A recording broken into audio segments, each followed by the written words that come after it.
Okay, guys, this is the moment we have all been waiting for. Give it up for our Hellraiser cast.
Okay, guys, so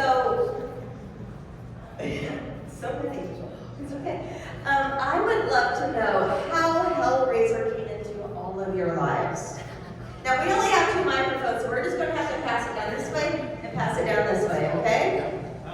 How Hellraiser came into our lives. Yeah. Well, I walked into a room and Clive Barker was there. And Clive said, "What are you doing?" And I said, "Not much." And he said, "Okay, so come and play with us."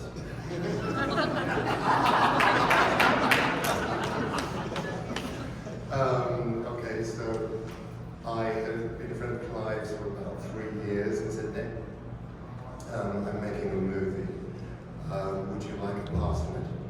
There is some makeup involved.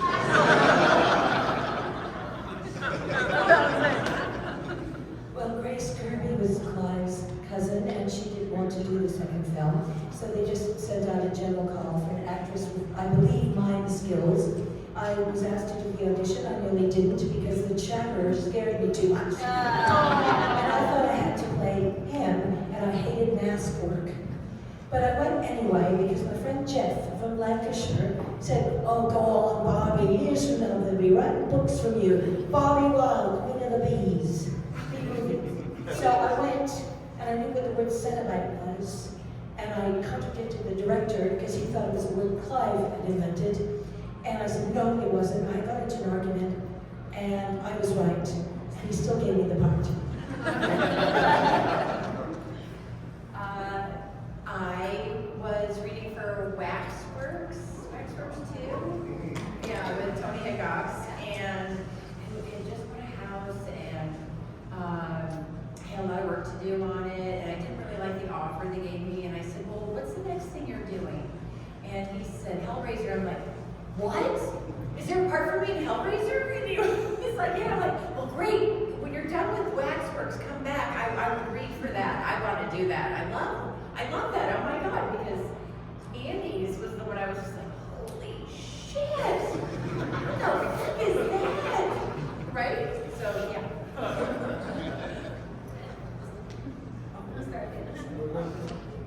Well, I only came on at number 2 because Clive's producer wanted him to do a different movie.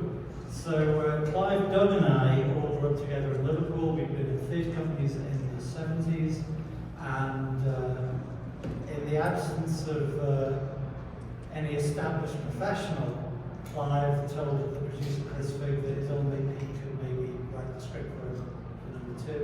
And the only funny aspect to it was Clive called me and said, I know you write fiction, you've ever written a screenplay? And I said, no, I've never seen a screenplay. And he said, well, if a producer called in the next 5 minutes and asked you the same question, are you prepared to lie? You guessed my answer. And 5 minutes later, a very plummy English. I know we all sound the same to you, but Chris Figg sounds like Prince Charles, and I sound like the fucking Beatles. But Posh Boys came on the phone and said, Peter, Chris Figg here, guy tells me, blah, blah, blah, have you ever written a screenplay? And I said, Well, yes, I have. First, they're my favorite film. And so we blacked him, and I got the job, so I'm very grateful. You're going to have to forgive me, I'm losing my voice, and so if there is an early Melbourne in the room, just come and see me later. You won't get that, but ask some of the rest of the English cast and they'll explain. Or don't. So I kind of had known Clive for a few years, and then we kind of lost contact, and I just rang him after a couple of years to see how he was, because his books of blood had come out, and he said, oh, hi, sorry, very similar to Nick. I'm just about to make a movie. Do you want to play a monster? And I went, yeah, okay. So that was what happened. Well, I was completely, I should say Hellraiser was sort of unknown to me. I hadn't seen any of the films, and I was called in to audition first for, forgive me, I'm blanking on the character's name, in the 18th century, the woman in the 18th century. And then they said, well, let's have you read for Bobby in the present day. Well, lucky me, they said, you choose. We like you to be in it. You choose which one which one you want to be. Well, that was really cool. So my agents and I discussed it, and I chose Bobby and had a blast, and there you go. I didn't do it. Well, as Kim, also I went to an audition. I was living in Los Angeles, and then I went to the audition, and I was totally the character. So I worked very hard for the character. And when I came into the room, the director said, like, you are totally Angelique. I want you. But then it was kind of funny because the producers, they were like fighting each other, and because the movie was like fighting each other, and it was like fires. There was like sort of hell going on, and the producers like, okay, well, do you want to be fired? So they go, well, how come? I mean, I just got hired, and I don't want to be fired. So anyway, I just got fired, and the movie went up, and happy I am part of this story with. I'm happy you're happy. Sometimes on a Saturday afternoon when my brain's getting a bit fried, and people ask me about my audition for Hellraiser, and I tell them that they put me in a room with closed circuit television and a table with a hammer and a pile of nails on it, and told me to get creative. And you'd be surprised how often people go, wow, that's a good one. And then I get sharply kicked under the table by Steph. She's always reminding me that if you're being ironic in America, you have to say, just kidding. I am, as Pete alluded to, the third member of the Scouts Mafia in Hellraiser, along with Clive. The day my life changed was the day I walked into rehearsals in high school in Liverpool to meet fellow cast members, which included this fellow called Clive Barker. And fast forward after a decade of working in the theatre with Pete, I was at a party in September 1985. It was actually Jane Wildgoose's 30th birthday party, which she was holding as a wake for her lost youth. Jane, who had done costuming for the dog company, the theatre company that Pete mentioned, and of course Clive was about to invite to design and make the Cenobites costumes for Hellraiser. A brilliant piece of work. And Clive and I were talking about something or other, and he said, oh, by the way, I'm trying to put together, quote unquote, a low-budget, independent British horror movie. I think there might be a part in there for you if you're interested. And I said, oh, cool. And we went on to talk about The Price of Fish, but that was the first point at which Pinhead and Hellraiser entered my life. I would love to know from each of you, especially since you guys or a lot of you were in different movies. What was the most challenging scene that you had to shoot?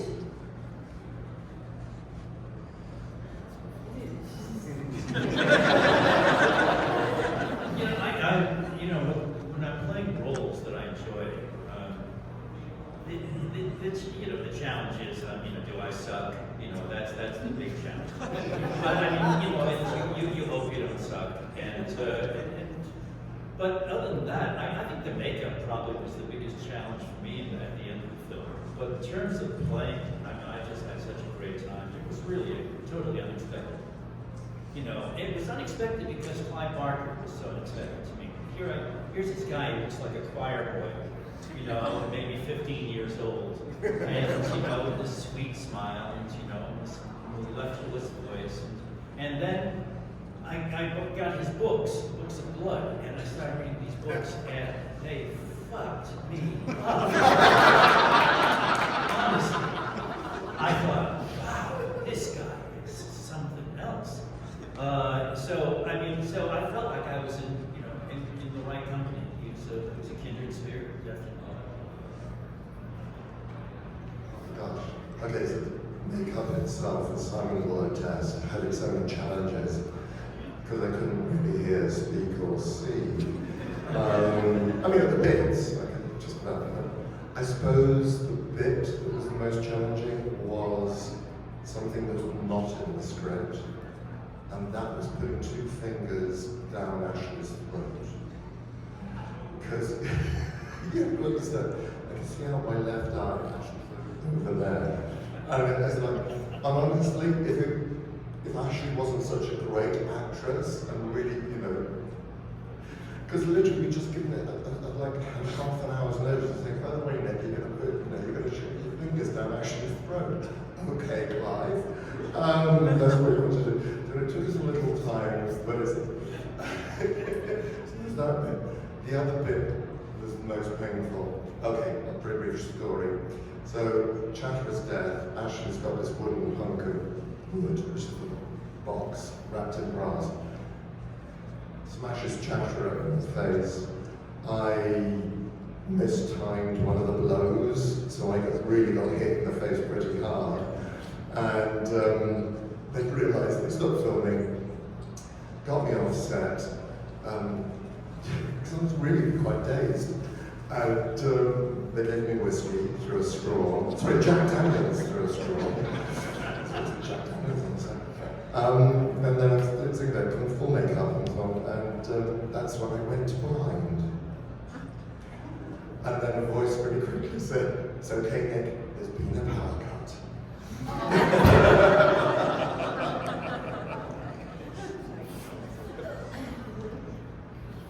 Earlier today, I managed to hurl a cup of coffee at myself, and now I just want to take it. This is such a great day. Anyway, most challenging scene has to be the first one I did, which was, funnily enough, the entrance scene of the Cenobites in Hellbound, because I was supposed to leave. I'd been visiting my parents in upstate New York, and my flight was from Toronto. It got delayed 24 hours. So instead of arriving on the Sunday, chilling, I arrived on the Monday and had to take a cab from the airport to Pinewood. I was exhausted, had to sit in a chair for 4 hours getting my makeup on, half an hour for the costume. Everybody was annoyed at me because I was late, but then we had to wait 6 hours to get in front of the camera. So I'm walking through, and people are telling me what to do and stuff, and I'm like going, oh. And there's dry ice, and people are sort of, there's Tiffany playing with the box, and I'm thinking, I actually felt like I was in the movie. Because I went up to Tony Randall and said this really pathetic thing, "Tell me what's my motivation?" Because there were very few rehearsals for this. And he just looked at me and he went, "You're dead." Okay. So I felt dead because I was so jet-lagged. So it was, but that scene, when you see it, it's kind of, it was quite an extraordinary scene. It was introducing everyone, and I certainly felt brain dead when I did it, So this was a little bit like a walk of shame because I've never been asked this, and I'm going to be really honest. I took myself a little too seriously. Like, I didn't want to meet Doug, and it was like, okay, we're going to do this scene, he's going to be in his makeup, and I don't know, I was like doing this whole, I was in Stella Adler's acting class, and I'm trying to make everything like super serious. You were there too. Yes, stupid American actresses trying to make it really oh my gosh, offended when they're joking around like, no, I'm serious, I have to cry, this is horror, and this one said something, oh my god, yeah, right? So stupid. So when I would go back, I would way be relaxed as fuck about the whole thing and have more fun. I think, the hardest thing though, really hardest thing, physically, was doing the night shoots because I ended up getting bronchitis. Yeah, right? And I was taking NyQuil during the day. We were out in the middle of the field doing World War I trenches, and you were wandering around in that down nightdress. Right. Yeah. Yeah, I love those scenes. I have You have the whole uniform on. And Tony sort of had this like 70s, like, swashbuckling director thing going on, and having his eyeliner on no matter what we were doing. And but it was kind of like drinking the Kool-Aid doing the movie because it was like this pleasure playing thing. We were young, we had fun, and I was, you guys were recording, so that's one to say for now.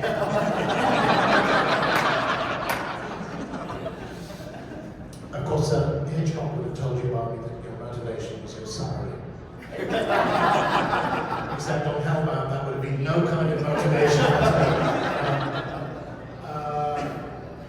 But I'll go to my first scene as well, because we were two of us on Hellraiser who didn't really have a clue what we were doing. One was me and one was Clive.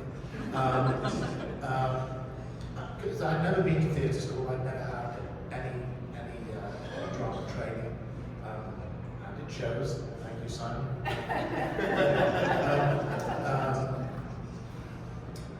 So, I'm getting used to this whole notion of, okay, I understand that, assistant director, first assistant director. Oh, there's a second assistant director. Why? He's assisting the assistant director. Oh, well, there's a third assistant director who's assisting the second assistant. So, which one of you do I really need to pay attention to? So I'm getting used to all of that. And then there's a little matter of 6 hours in the makeup chair and face covered in latex and glue, and contact lenses not made to my prescription. So it was like being, I've said it was like being indoors on a dull day with the curtains drawn, not wearing my glasses. Trying to walk in a floor-length skirt without tripping over. So I'm trying to deal with all these things, and so We Want the Man Who Did This was the scenes, my first scene in movies. This was my first movie. This was my first moment, nervous as fuck. And they said to me, this will be your starting position. I have a starting position. Take a few steps forward, raise my hand and say, we want the man who did this. It's not difficult, is it? Except I can't see my mark on the floor, which is no big deal. So they gave me a sandbag behind my heels, which is normal practice. I didn't know that. I thought I was being treated as, the slightly dim child at the back of the room. And this will be your finish mark. Well, I can't see that mark either. So they nail a piece of wood to the floor of the soundstage, so you can feel it with your toes and you don't have to go down. It's normal practice, but I didn't know that. Then we set off trying to walk and I tripped over the skirt. I did it twice. So they brought clothes pegs on set and they rolled up the hem of my skirt and clipped it with clothes pegs. So any pretensions I now have, any sense of grand importance as the dark poke of hell. skirt with a clothes patch around the hand had quickly evaporated. Finally, they told me that my eyeline would be just to this side of the camera. Well, to me, there's a black hole out there, and if there's a camera in there at all, I have no idea where it is. So they hold up, I'm not making this up, a pin light, which is just like a tiny little torch light. So that's my eyeline. And someone said, right, shall we rehearse this? And at that point, a voice behind the camera, I never located the owner. I knew it wasn't I, I'm certain it wasn't so. Don't know who it was. If I write my memoirs, it might just be the title. The voice said, does he know his line?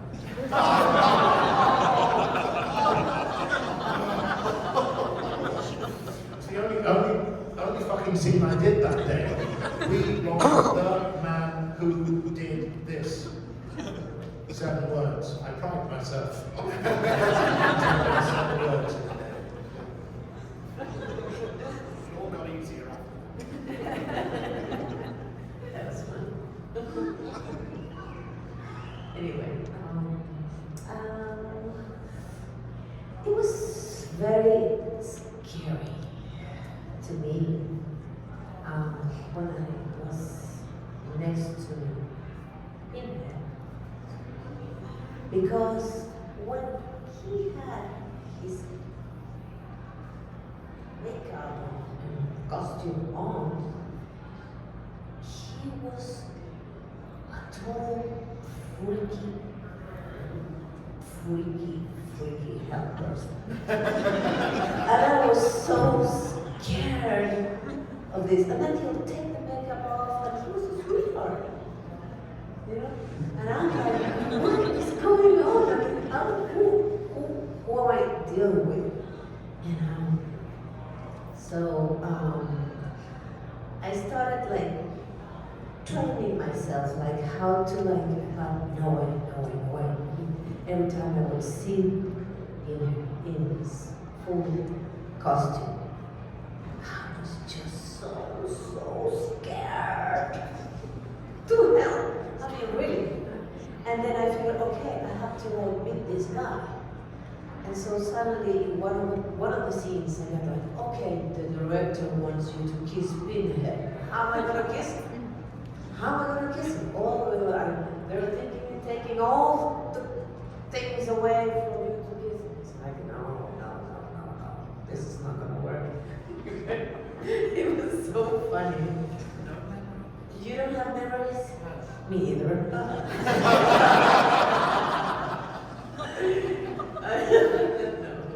No, I'm not making it up. So anyway, we had strikes, we had fires, we had a lot of hell going on. Your son? Yes, you got chicken pox. Well, let's go. So it was something that we survived. That was a good part of it. We survived. Barely. And for my character also, I always thought someday, I'm gonna be Pinhead. So I'm still going in my head, but how am I gonna do it? But we'll get to it. Thank you. I am from now on, but sometimes I'm asked to add my character name after my signature, and it's usually either Pinhead or the Hell Priest, since the Scarlet Gospels. But from now on, it's going to be Freaky Hell Person.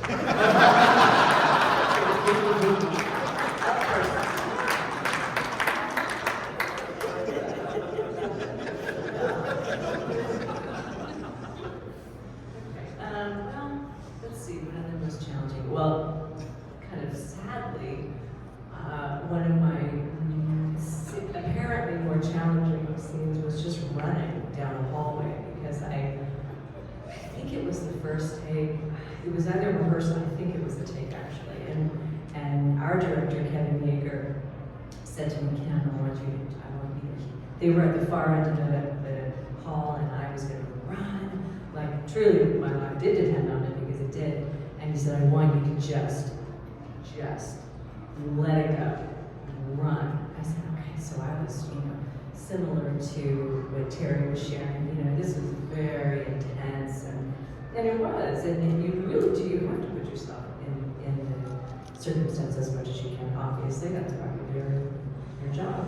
So I was revving myself up so much to run down this hallway that I took off. I think like I've never run before in my life. My feet slipped out from under me. I tumbled. It was so embarrassing. And then I ran and I started tumbling, not supposed to happen. And I ran and I tumbled into the camera. And fortunately, the camera was okay. Camera operator was okay. I was okay. I was morbidly embarrassed. So Kevin, Was that the first question? Is the camera okay? most likely, it was the first thing in my head. Is like, oh my God, what did I do? So Kevin Baker, who I have such respect and love for. He's a good guy. Came over to me and okay, good. But just pull it back to a hair. I said, okay, we'll do. So that was kind of fun. And I think just navigating the box and remembering the rules and sending freaky hell, what was it? freaky hell person, aka Pinhead. I had a great time. Funnily enough, I remember sitting in the makeup room with freaky hell person on that first day, and him going over that one line we had to do. We want the man who did this. We want the man who did this. We want the man who did this.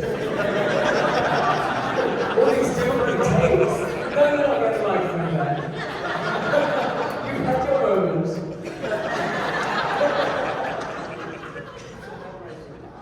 It was the Hellraiser man. That's true.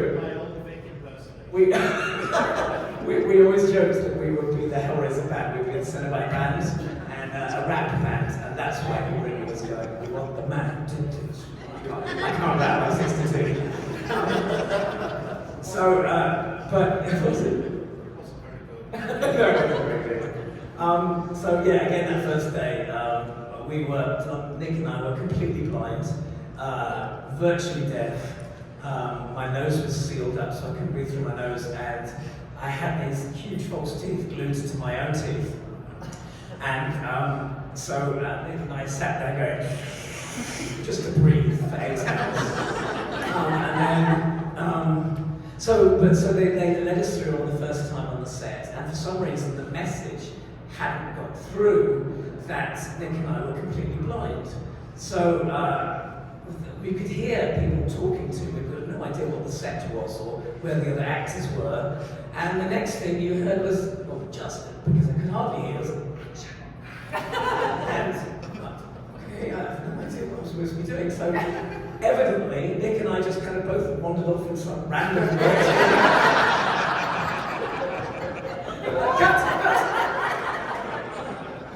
So there was a lot of huddling, evidently, because I couldn't see it. But it got worse than that a few weeks later, because originally my character did have dialogue, and they were all plosives, so P's and B's, perhaps, we'd prefer you, or impossible. But because of the teeth, I couldn't get my lips together. So I could say, aha, impossible.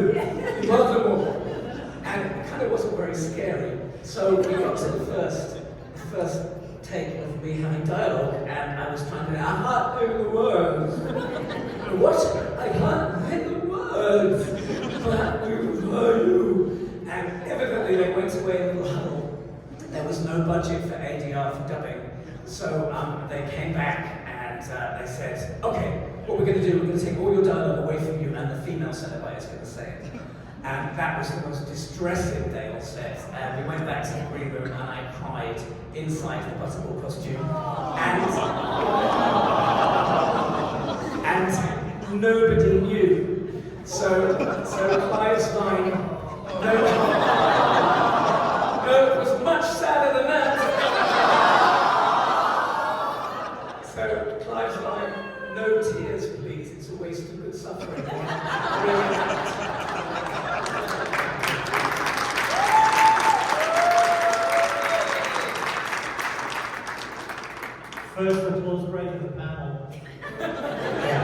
Guys,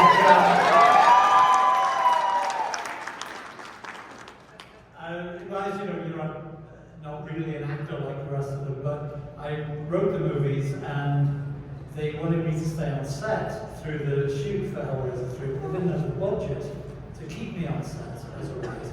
So Tony Hickox, God bless him, said, well, play a fucking Cenobite, we'll pay you as an actor. So I got to play a Cenobite, which was great. And nothing was particularly challenging. My main scene was to chase Terry down Elm Street, which was lovely. But at one point we had a local pyrotechnics guy who was fantastic and really knew his job. But I had the sense he was a little too into it. And when you see Bobby breathe fire directly at the camera, it's a dummy. But they wanted to do a thing where you actually see my mouth open, so they did the trick perspective thing. The camera's here, I'm here, and there's a shoulder-mounted flamethrower over here that's going to, when the camera looks this way, it'll look like it's coming out of my mouth. So, not being a professional, I said to the guy, I don't want to flinch and fuck it up. How big is the flame going to be? And he said, it's going to be fucking huge. And I thought, alright, well, you know, so they rolled and I opened my mouth and it was fucking huge. But he really knew his job, he really did. And it was great. And then he came back and dismantled it and said, how do you feel? And I said, yeah, felt kind of good. And he looked around as if let me into a secret club and said, go on in. He's been in jail for the last 40 years. No. But yeah, he loved his flames. Okay, guys, let's open it up to some audience questions. Raise those hands. I know you got it. Are you serious? I can do this all day, but this is your show. What do you want to know? There. I was just interested, how did they film the chapter go? Especially when you were on the table fighting through the box with it? Was it like an animatronic? Was it a full lockdown? Is that a question for me?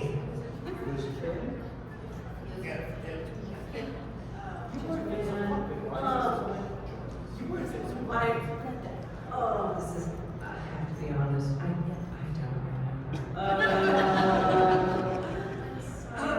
I wish I could tap into those files from 20 years and 19 years ago. Does anybody else remember how that might have happened? Well, not precisely. I did. The table, I don't know. I actually think it was puppeteered from beneath. Didn't Kevin and Gary had a couple of guys underneath moving his legs, and it was, you know, it's hilarious. Let Kim tell the story now, remember. But it's funny, isn't it? Working with what's meant to be terrifying, and you've got 4 guys underneath. Move the fucking left leg. You're moving the fucking left leg. But Kim sold it. It's always the actors who sell those things, not the. I hope Peter answered. All right, anyone else? Yes.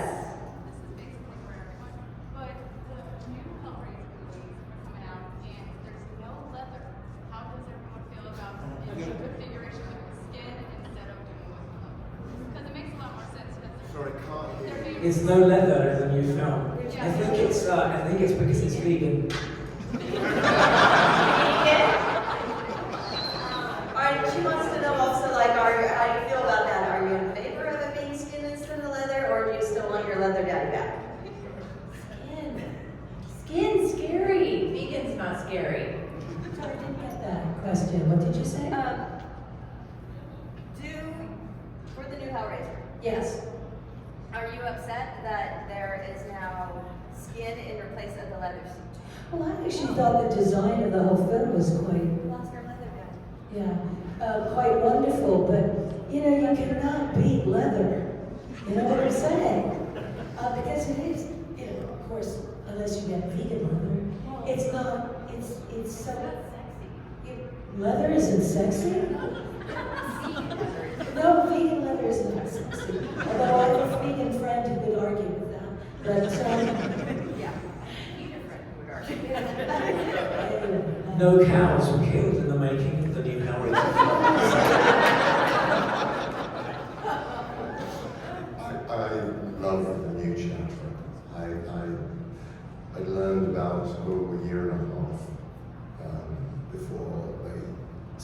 brilliant. The new Hellraiser, that they cast a 7-foot-tall actor to play Chatterer. I just thought that is amazing. Jason, who plays a lovely guy with message back and forth a few times. And I just thought the whole vibe and design of the new Hellraiser was great. Really, really good. Good time. I have nothing to say on this.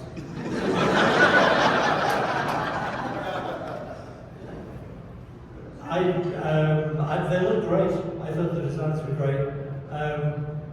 I thought Jamie was great with the new Pinhead, and I realised it's like Doug will always be Pinhead, but Jamie's a pretty good Pinhead. So if Doug is the Bela Lugosi Dracula, Jamie can be the Christopher Lee Dracula, or both can exist in alternate timelines. I thought it was an interesting look, but I'm not quite as into leather as Bob in science. And Jamie and Doug would make lovely little pinhead babies, I think, as well. I said you and Jamie Clayton would make lovely little pinhead babies together.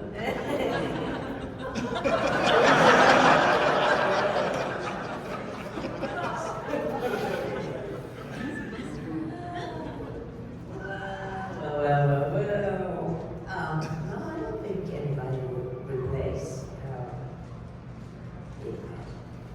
for me, the saga, the whole saga, with you. It's so scary. I tend to like go this way. The new film, I saw the new film is great. I can't say, but it doesn't have cows and all the leather things. There's more, I don't know much to think about. I don't know, I'm more masculine or something. I tend to stick with this Hellraiser. Anyway, that's it. I haven't seen the movie, so I can't comment. What annoying it is just still on my to-watch list. Skin was very prevalent in the original Hellraiser, I would say as well. The flesh being interlaced with the costume, which Jane's precise intention was. I think also Clive says this in The Hellbound Heart, was that you couldn't tell where clothing began, ended, and person, thing, creature began. My first feeling when I saw the design was, they brought the skinned man aesthetic to the Cenobites, and I thought that's cool. And I've commented that I thought the redesign of the makeup for Pinhead was clever. I can't really say anything beyond that. I made that comment and Jamie replied on Instagram, OMG, the OG has spoken. I'm sorry, go on.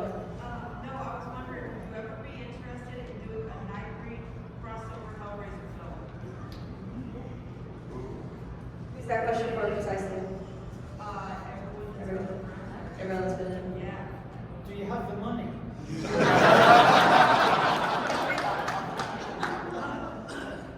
It was done in the comics, wasn't it? Harry Potter. Yes. Yes. Yeah. Yeah. Yeah, it was. Okay. Sure. Speak to my agent. I'm really interested because it'd be fun to play both Chatterer and Kinski, because they're two characters I'm really passionately fond of. So yeah, double the work. I'm in.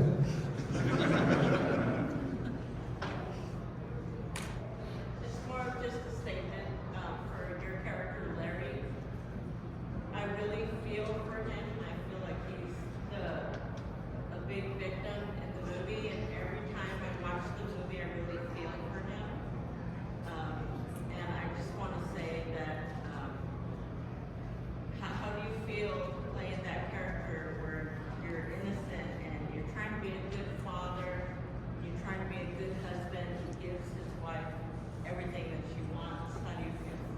Yeah, that was the challenge for me, was to play Larry, because I mean, obviously playing Frank was that's for me that was easy. putting on the skin and getting the eyeballs and whatever. But Larry was, to make Larry credible, and it is the setup to the whole thing, to the horror, and that's where I felt, and that's what interested me about the film, doing the film, was that there was the underlying theme of the family, and the family, sinking into the horror.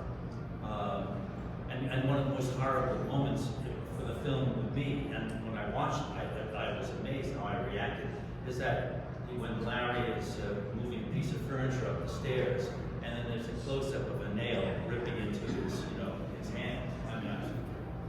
But yeah, thank you for saying that. This, it really is. Larry's often overlooked because of the extraordinary, personages of the Cenobites and Frank and Frank's, transformations. Yeah.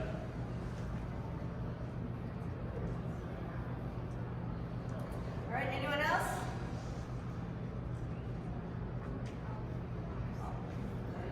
You all clearly have such respect for each other's performances and things. That being said, if on a one-off for fun situation you can play someone else's character, which would you pick and maybe why?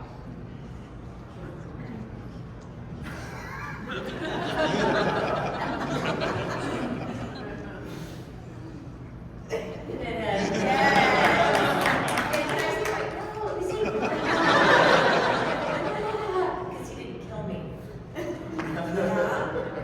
Well, if you read the Hellbound Heart, the lead Cenobite was female, right? So, it's a pretty sexy part. I think, and you did it. Pinhead, yeah. Right. Yeah. And might I say, you kind of have the natural voice of what Clive described in the story. That's only because I've been talking 3 days straight. Oh, I'm sorry. Yes, Pinhead, but Julia, what a diva of horror. Little mousy, housewife with big hair and shoulder pads becomes this extraordinary creature who entices men to her attic and hits them over the head with a hammer so she can get her lover's skin back. Who wouldn't want to play that part, girls? That's what I call dedication. You know what I'm saying? So, Julia, yeah, open. Julia. Oh, I'll do that.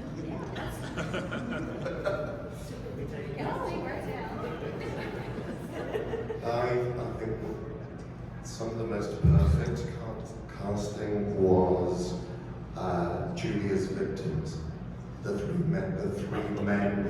Oh, they were great. Those three men that came to ours, they had yeah.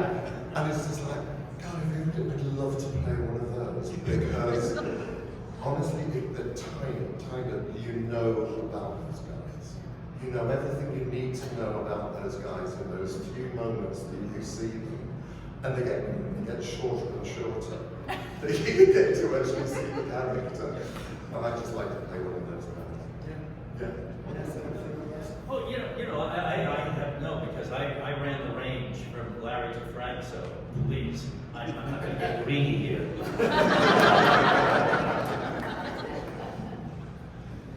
Of course, the interesting thing about the businessmen, I've always said, is that because the movie was originally written and at the beginning of filming intended to be taking place in London, and midway through when we all decided that they were having a sequel and it was going to be in America, there was a lot of backfilling to try and make Hellraiser convincingly so there was a lot of odd things. So that Kirsty's boyfriend, anyway. Hellraiser now no longer takes place in London, but in some unspecified American city, not New York. But the businessmen are all British. And I always thought it's very weird in the movie that it's a piece of perversity in Julia that Clive could not have dreamt of, that Pinhead could not have dreamt of, that she specifically trolls the bars of this unnamed American city for looking for balding British businessmen. Do you think that would be never out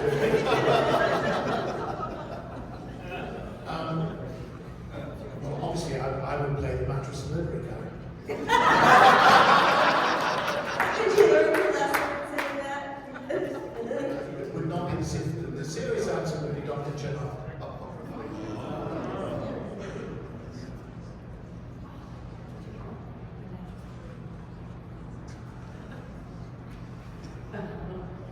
Well, to play with, I love my character a lot. I was in love with Angelique, but I also like being dead. So I would play with being dead. Freaky.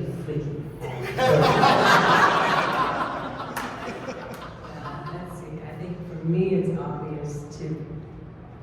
I would be interested in playing the evil femme fatale. Angelique, that would be a blast. A 180-degree turn. Yeah. So I think I would really like to play Skinless Frank. Because A, he can see, and he can hear, and he can speak. Yeah, he can speak, although he was dubbed. Because it was a different actor who played Skinless Frank to the other Frank. But also you get Snog, Claire Higgins, which is always going to be a joy on Snog is Kiss. Snog. Oh, yes, you get to kiss passionately Claire Higgins and get covered in buckets of blood before each take. I think that'll be a joy. Sounds great. I don't have any that I'd like to play because they were all fantastic.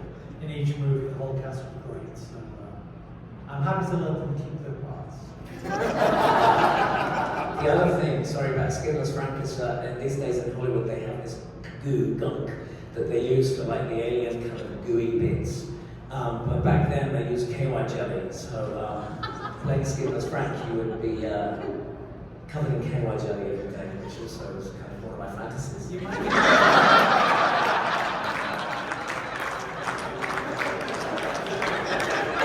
Do you know what KY jelly is?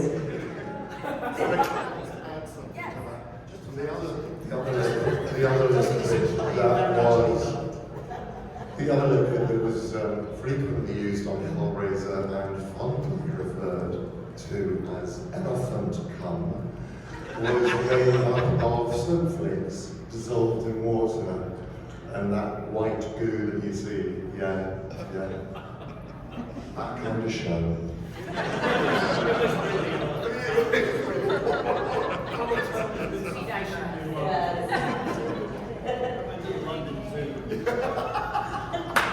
All right, so I have one final wrap-up question for you all before I let you go. And on our podcast, The Dolls Quarter, we have a segment every episode where we pick an epic line from the movie. Sometimes it's 4 or 5 or 10 because we can't pick, and there's so many. I would love to know, can you pick an epic line from any of the Hellraiser movies? And it doesn't have to be your own. What is your epic line?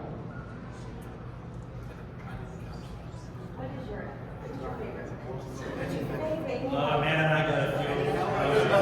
Do we have about 10 minutes? No. You know, actually my favorite, as much as I love Jesus Wept, the one I loved the most was So Much for the Cat and Mouse shit.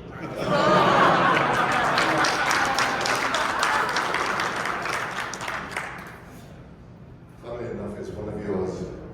Sorry, babe, it's nothing personal.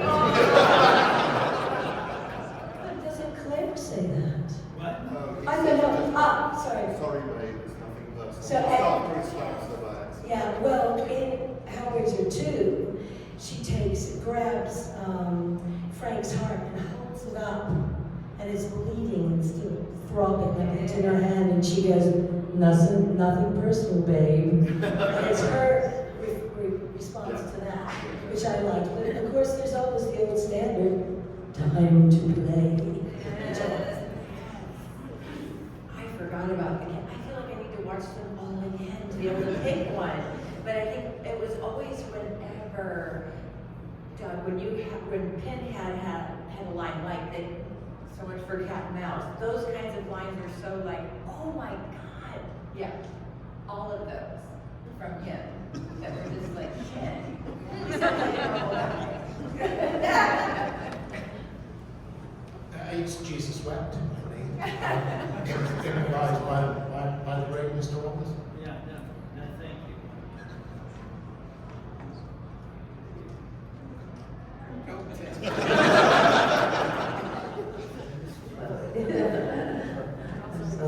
So many lines. Great lines. Yes. One of the lines that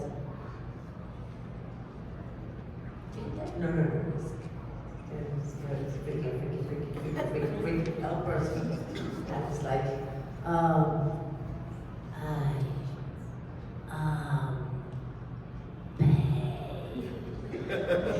and I really like, so it's like, no way.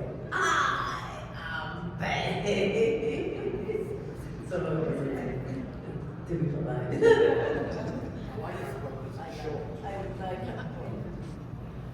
And this is not just because it was one of my lines, but I just think it's kind of funny and it was like a punch.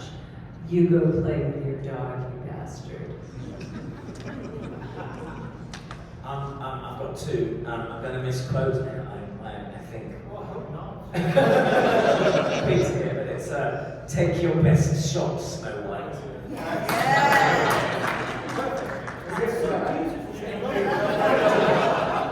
And the other one was one of my favourites every day was that's a wrap. Get the actors out of makeup now. I feel I should refrain because, first of all, I'm a little insulted nobody remembers the lines. But seriously, I see people wandering around with T-shirts with phrases that Clive wrote from the first movie or I wrote from 2, 3, and 4 on T-shirts, and it's just thrilling and touching to see that people remember that shit you typed on a manual typewriter 30 or 35 years ago. So thank you very much for remembering all the lines you do remember.